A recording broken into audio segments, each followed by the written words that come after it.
Hi everybody, my name is Justin, or as I'm known in the geocache community, Baby on Bon. Now since June of this year, 2015, I have been finding geocaches around the St. Cloud, Minnesota area, as well as Sartell and Royalton, Rice, Clear Lake, all kinds of places around this general region. And I found over 230 as of this video. Now, I thought I'd show you some of the more unique finds and a thing called hardcore geocaching in the extreme Minnesota weather. Now, it didn't snow today like it was supposed to, but it's supposed to snow this week. So hopefully we can get out and find some geocaches in the snow. I can show you how fun it is while at the same time it's challenging because it's Minnesota and there's a lot of weather. Today though, we're going to briefly go on a sidetrack and find a geocache that has been bothering me for a couple months now. It's in Sartell, Minnesota. It's called Small Vith Cache, and it's near a hockey rink in a park, and it has eluded me for quite a while. I had to ask for a couple of hints from the cache owner and also some of the people that have found it. So hopefully we'll be able to find it. Okay, so one of the things I wanted to show you before we go geocaching is the tools of the trade you're going to need, or TOTT. You'll see that come up when you go geocaching a lot. The most important thing you need, perhaps, is a GPS device. I use my smartphone. Most people do too. It's very convenient, although you can get a lot more accuracy with a GPS than you can with a cell phone. It's just the nature of the beast. Cell phones don't usually have the most accurate devices inside them, GPS devices, and my phone says it's 1 o'clock, but it's actually not. So let's change, there we go. Much better. Anyway, you're going to need a smartphone like this. This is a Samsung Galaxy S3 with Android on it. You can also use an iPhone. Doesn't make any difference. They're both the same. You're going to need a couple of apps here. If you want to continue geocaching for free and you don't want to spend money on a premium app, get this thing called CGeo right there. It's a great app. You have to have an account at geocaching.com. That link will appear somewhere on the bottom of the screen. You have to have an account there in order for it to work. I also use an app called Geocaching, the intro version, because it's good for sending messages to fellow cachers and stuff like that. You can also double check your work from CGeo in there. But let's open up CGeo and see what it shows. There's a couple of things, and hopefully this doesn't freeze like it did last time. There's a couple of things I wanted to show you about this app. See, my stupid phone is updating the apps and I shouldn't have it do that, but you have a couple of selections here when you open CGeo. You can view the live map, you can see what's nearby, you can see the caches you've stored, you can search for caches, you can go to caches, and you can look at all caches. Right now we want the live map, and it'll pull up where you live, and I'm going to move this out of the way so you can't see that. It'll pull up exactly where you're standing, and then you can zoom out and you can see where your town is. This is St. Cloud and Waite Park, Minnesota.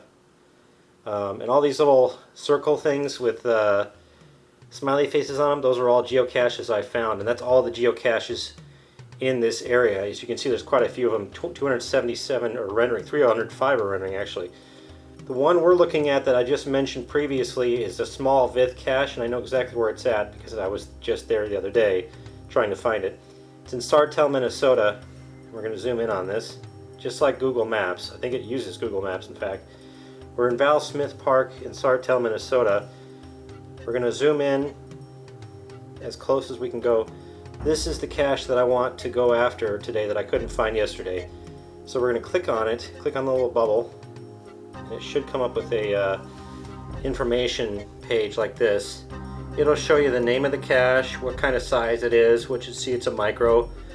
It'll show you the geocode, the distance to you, and it'll show you the difficulty as well as the terrain difficulty and how many people have favored it and whatever. You can hit more details and it'll show you more details obviously about the cache, kind of where it is, who planted it, what the coordinates are, again what size it is. You have a couple of options there. You can look at the description here. This is what the person has written about the cache, and it says, you know, should be a year-round cache, nice place to park. And then they have this hint down here and you see it's kind of scrambled, there's a code for that you can find on geocaching.com. I won't explain it for this video because I figured this video is for people who already know what geocaching is. But anyway, this CGeo app is pretty cool. You can click on that and it'll decode it for you. See, it says as first, it may seem like it's an impossible spot. And if you see this cache, when you see this area, you'll say, hey, wait a minute, that's impossible, like I did. But you can see the logbook, you can see other people have logged it. It was just logged today, actually, when this video was filmed. There's my did not find. When you're ready to log, you click on this little button right here and click log visit, and that'll take it from there. It's pretty self-explanatory. If you need help with this, consult the manual and consult geocaching.com. Anyway, that's the cache we're going to look for. So the magic of editing is going to take us there here in a few minutes. So we're on our way to the Sartell geocache that we were looking for. We're on the east side of St. Cloud now, kind of right by where the cache is supposed to be, heading up north on Highway 10. And I'm going to get off on Highway 10. But it's looking like the weather is taking a turn for the worst, which is actually what I wanted to show you in this video, is some hardcore cold weather geocaching. It's 33 degrees outside according to my car's thermometer right now, and it's sprinkling rain. Who in their right mind would go find geocaches during this weather? I don't know. I mean, me, obviously. We'll see you when we get closer to ground zero. Okay, so one of the things that I also wanted to notify you of when you go out geocaching is that you're going to have to travel some places. Sometimes, especially like in far rural areas, I mean, geocaches are all over the world. You can find them all the way up close to the North Pole, and I'm not sure about, I believe there's one on Antarctica too. But anyway, you're going to have to travel sometimes to these places. Luckily, I live in an area that's got a lot of them, and like I just showed you on that map, and right now I'm just filling in the gaps of stuff I haven't found over the summer. I tell you what though, finding geocaches in the winter is a lot easier than finding them in the summer, because there's not as much brush that you have to go through, and there's very little chance of ticks or bed bugs or whatever the other animals and stuff are out there. That's another thing you want to keep an eye out for, is errant animals and ticks and all kinds of stuff, and chiggers, and who knows. I know several fellow cachers have found ticks and stuff. I've even found one myself in a geocache that was north of town here the other day. It was dead, but it was there. I'm like, ooh, that's a tick. But it's just one of the things you're going to have to watch out for when you go geocaching, and it's just a part of the game, because some of these, as you'll see later in the video, are hidden well in treed areas and forests and stuff like that. Alright, I apologize ahead of time for the wind noise in this video, if there is any. Kind of hard to prevent when we're out here at ground zero. This is this Val whatever park it is. And we're going to open our app here. Alright, so what you do is you pull up the app and you see that blue dot. It should be over farther because we're not in the middle of that street over there. It's kind of ridiculous. This is why a good GPS would work better than a cell phone, because half the time when it's cloudy like it is now and raining and crappy, it takes you a while to get a better signal. But according to this map, we're over here on this side of this arena, and the geocache is over there right on the corner. So let's go see if we can find it, shall we? To walk all the way around this thing. And I was just here the other day and I could not find it. So hopefully I don't get skunked while we're on video. That'd be embarrassing. And it might take a few minutes to find this. It might not. I should have brought gloves. See, I'm disobeying my own rule right now because it's cold out here. Most common hiding places are like little cubby holes like down there. I don't see anything down there that would warrant being a geocache. It says it's right on this corner, and I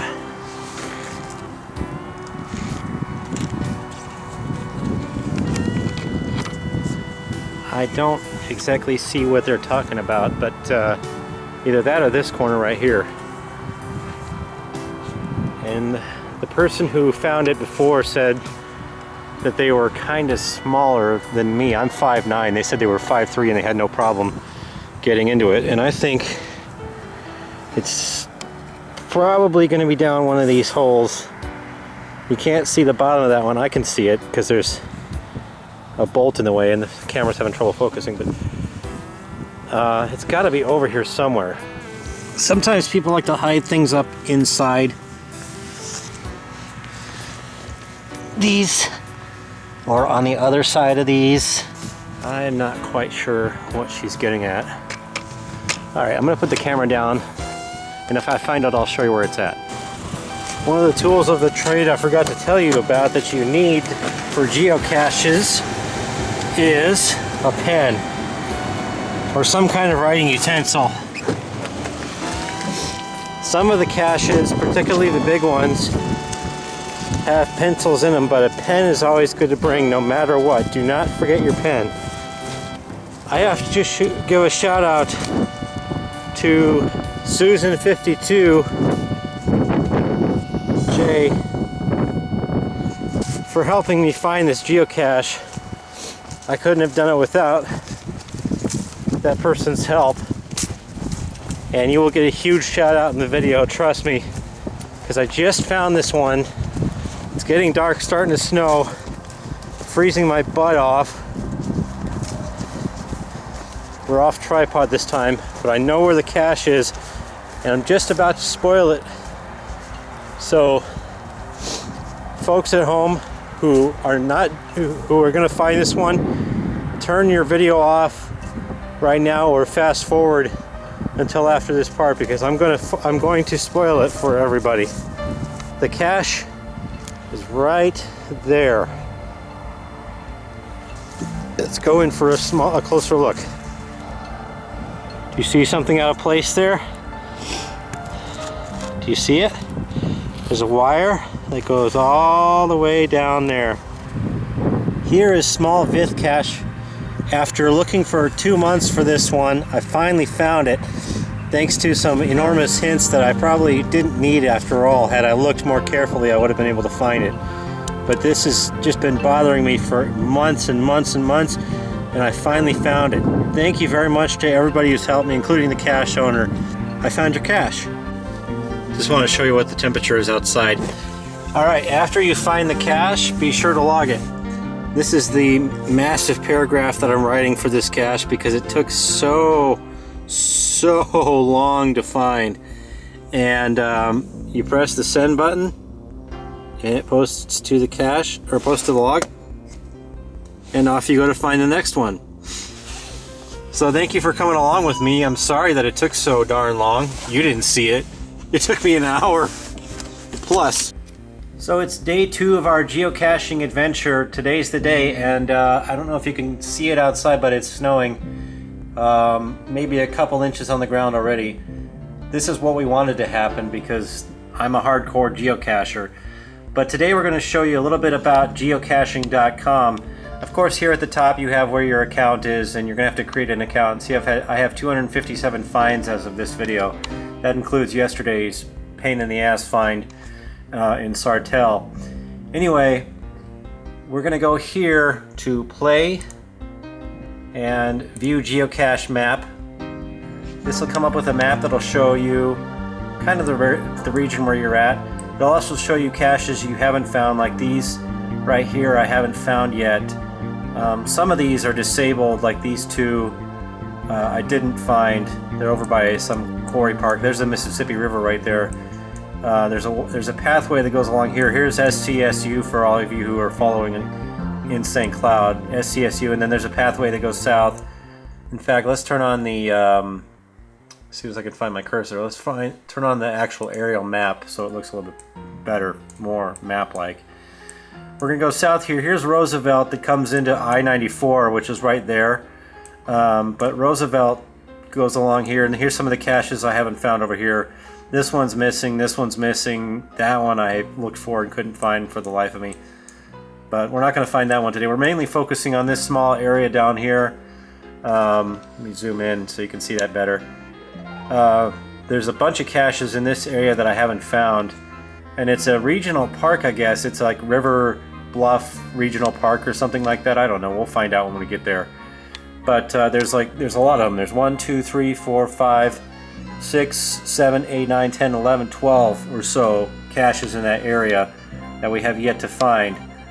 And well, now that we know where those are at, those are plugged into my phone already, and that app I showed you yesterday.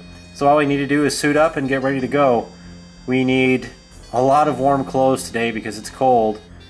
It's 34 degrees outside and it's snowing, so we're gonna need gloves, maybe snow pants. Let's get to it. So geocaching today is going to be a lot more difficult than it was yesterday, simply because of the weather. The weather is making things a little bit more horrendous. It snowed overnight, still snowing.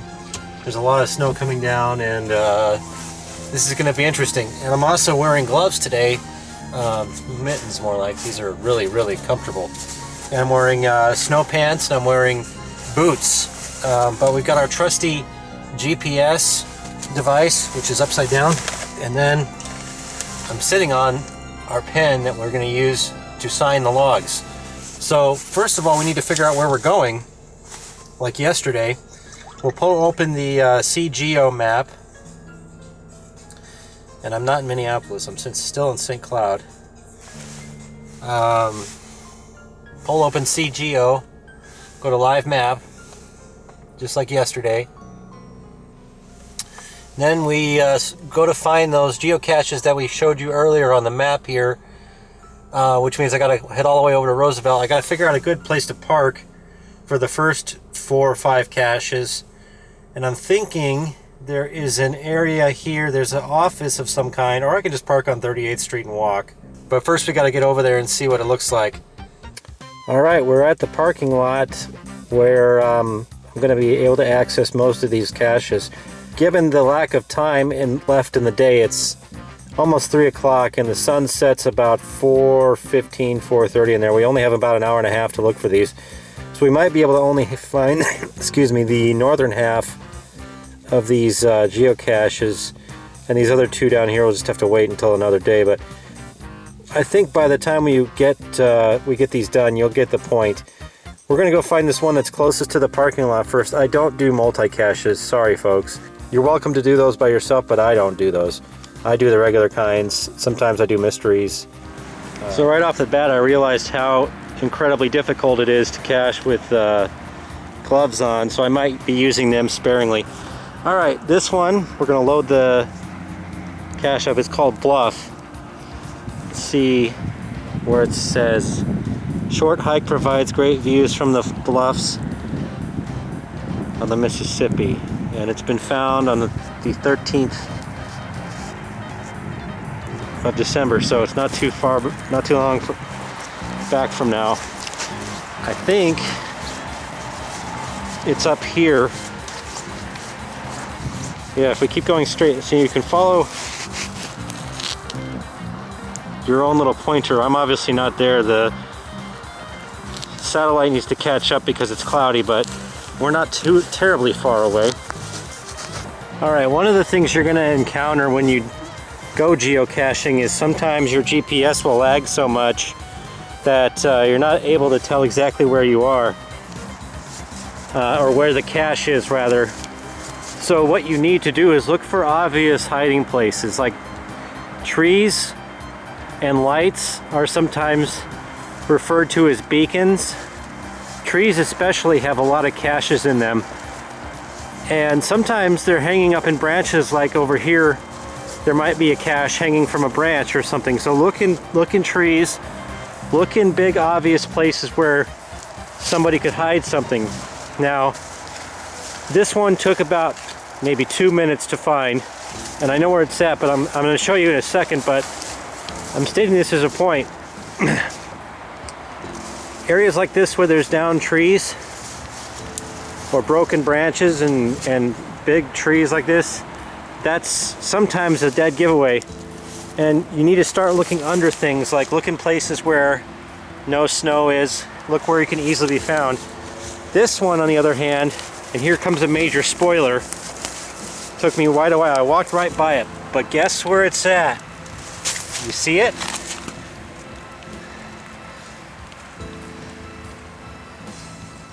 right there. All right, we've got the cache open now. Here's what you'll typically find inside these. You'll find a log and maybe some items for people to trade. It depends on the size. This one's big enough to hold a lot of stuff. Pull the log out. It's kind of damp. A lot of these logs sometimes get damp because they're out in the elements. But you can see, oh man, it's really damp. People have signed it.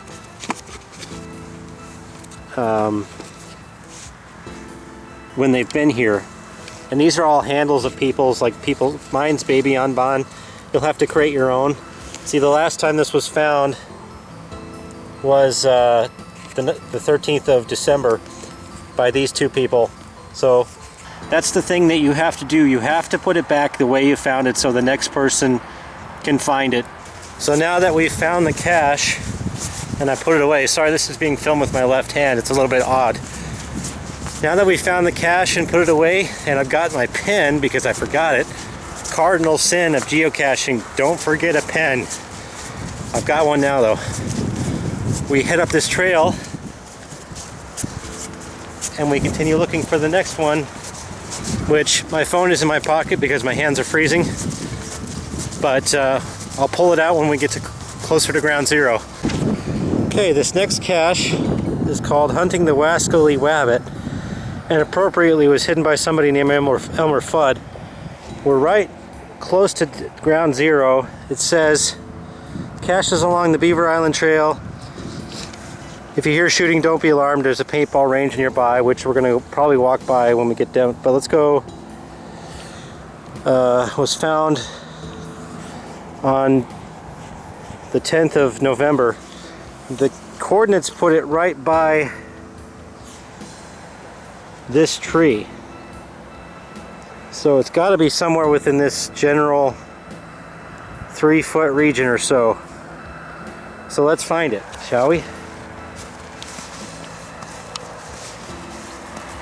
So it's going to be something bigger than a micro but smaller than a large, and I just spotted it. See, this is what I mean about hunting for caches in trees and stuff like that. This is a major beacon. And can you see it? I'm looking right at it.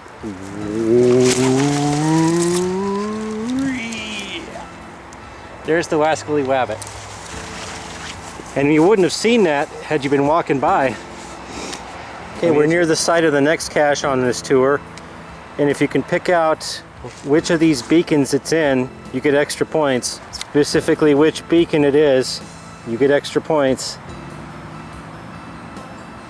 Anyway, another thing I forgot to mention, when you're out geocaching, sometimes you'll run into people. And see, there's people coming this way. You have to be very careful about giving away the hide, because sometimes people will steal these, and that's how caches go up missing. This next cache is called Honey Bear Always Cracks Us Up, and I'm looking for a geo trail. Sometimes people leave trails when they're hiding these things. It's called Honey Bear Cracks Us Up, and it's right somewhere in this area. When we get closer, we'll show you. I had the coordinates wrong on the original find. We're a bit too far off. As you can see, this right here is the beacon where the cache is. And let me guess where it's at. This one should be easy to find. It says give it a crack gently. There is a crack in here. That's a neat cache. This is going to be one of the unique ones. $10 says it's inside there, and I have to pull it apart. So this goes to show you how creative some of these finds can get. That's what happens after you crack open that log that you just saw. Here's the cache right here. It's in a honey jar, what was a honey jar. Probably have to unscrew that to get to the log which is in there, but I see a pencil and a log. Nobody else has left anything. Hopefully the log isn't too wet. We'll sign it, and we'll be on our way to finding the next one. The great expanse of nothingness in central Minnesota. All right. So we're on our way to the next cache, and this might require some bushwhacking, but there's this nice little trail back here. Looks like it was created by an ATV or something that's going to go hopefully back to where this next cache is. I hope you've enjoyed coming along so far. It actually isn't that bad out here. It's not as bad as I was thinking it was going to be. It's not like sub-zero temperatures. It is windy, it is cold, It is wet, but that's what we come prepared for. It's hard to see, but you can see over there into the Mississippi River area. We were pretty close to ground zero, if this would focus, just a few minutes ago, but the GPS stopped working. The clue on this one is something to do with turning a stone over. Ooh, there's a good spot for a hide. That might be it right there, but the clue on this one was like about turning a stone over. Here's another lesson. When you find the cache, sometimes the coordinates are not going to be on. See, according to that picture, it looks like we're a couple of feet off, but look at this. We are right on top of the cache. That thing I just showed you in the previous shot was the cache, and this is it right here. So, what we do is we open it up, we look and see what's inside. I don't have any items with me, so we're not going to be dropping anything off today. But we'll sign the log and we'll go to the next one. Easy peasy, lemon squeezy.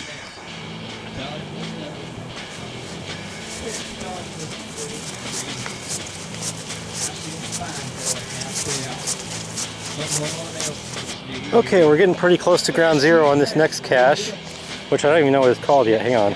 Savannah something? River Bluff Savannah. It's a regular size. We're going to find this one together, shall we? I wonder where it's at. There's a beacon right there. There's a beacon right there. It's not on the trail. Our GPS says we're right on within 3 feet. So, is it A, down there, B, in there, C, on the other side of this tree, or D, do you want me to fall off a cliff? 5 seconds. 4, 3, 2, 1. The cache is right here, and I can actually see it. There, if this camera would focus, you can see it down there. That's actually a bigger cache. It's an ammo cache. These are cool. I love ammo caches because they're so easy to find and they're nice and warm and cozy inside. All right, let's pull this one out and see what's inside, shall we? Here's what's inside River Bluff Savannah. You got a log, which is pretty traditional. You got some other tradable items in there. If I had something to trade, I could take that bowling thing with me for up to 5 people. Ooh, that's a good deal. Well, we're going to sign the log, which is right here, and then we're going to move on to the next one. It's coming down pretty good right now. It's snowing in Minnesota. Imagine that. You can't really tell how far up that hill is, but if you look, it goes way up. I almost busted my ass falling down that. I didn't fall down, but I slid down this trail into this savanna kind of area. And the next cache is somewhere down that way. So figured I'd be down on level ground instead of walking down the hard way. Okay, I don't mean to get all preachy and everything, but this is just a gosh darn shame. All these tires and junk and crap.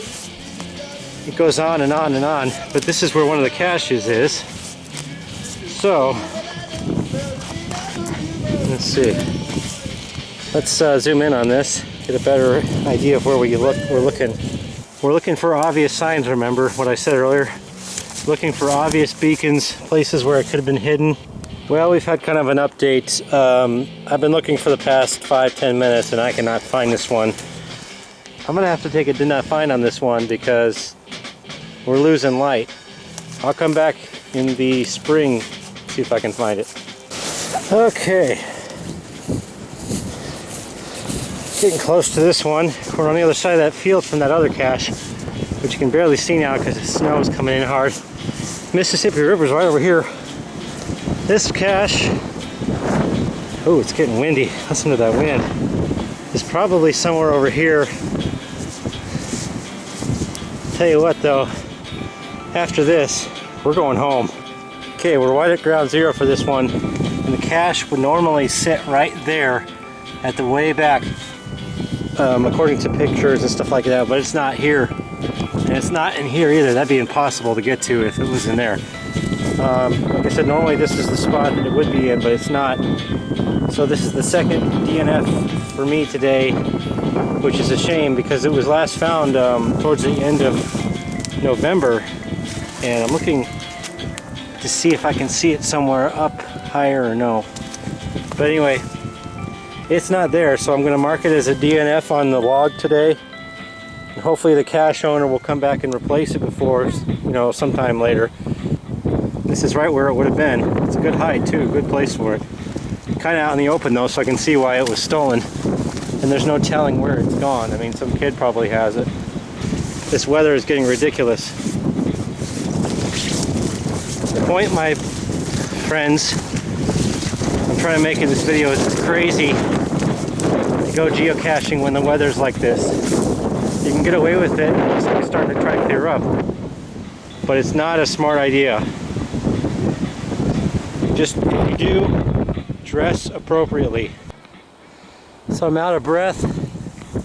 Just walked all the way from that other cache to the middle of this field because there's a cache here called Little House on the Prairie. The sun's going down, so I better hurry. This one was relatively easy to spot once you know what you're looking for. The coordinates are right on. Right there. As you can see, there's nothing in this area except for a few cattails that would give it away. And in the summer, this was probably flooded. But it's right here. I'm going to sign the log and we're going to get the hell out of here because it's getting dark. I'm sure Michael Landon and the cast of Little House on the Prairie would appreciate that cache. Cue Little House on the Prairie theme song.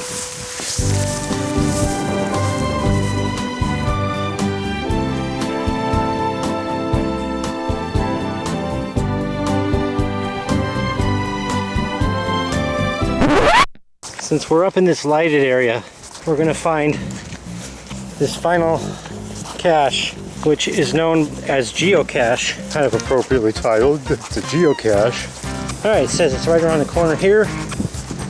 Close. Let's see, can you guess which beacon it's in? An arrow is going to pop up on your screen right where it's at right now. This is an interesting concept. I've never seen that before. It's a fence post. It's way out here. Now watch this.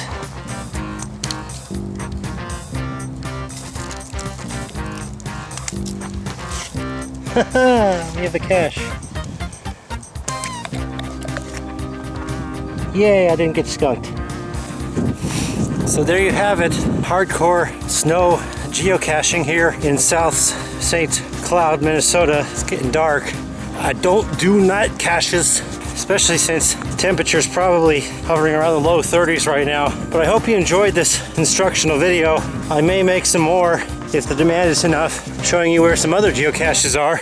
So this is Justin from UB Studios saying, don't do what I just did. It's insane.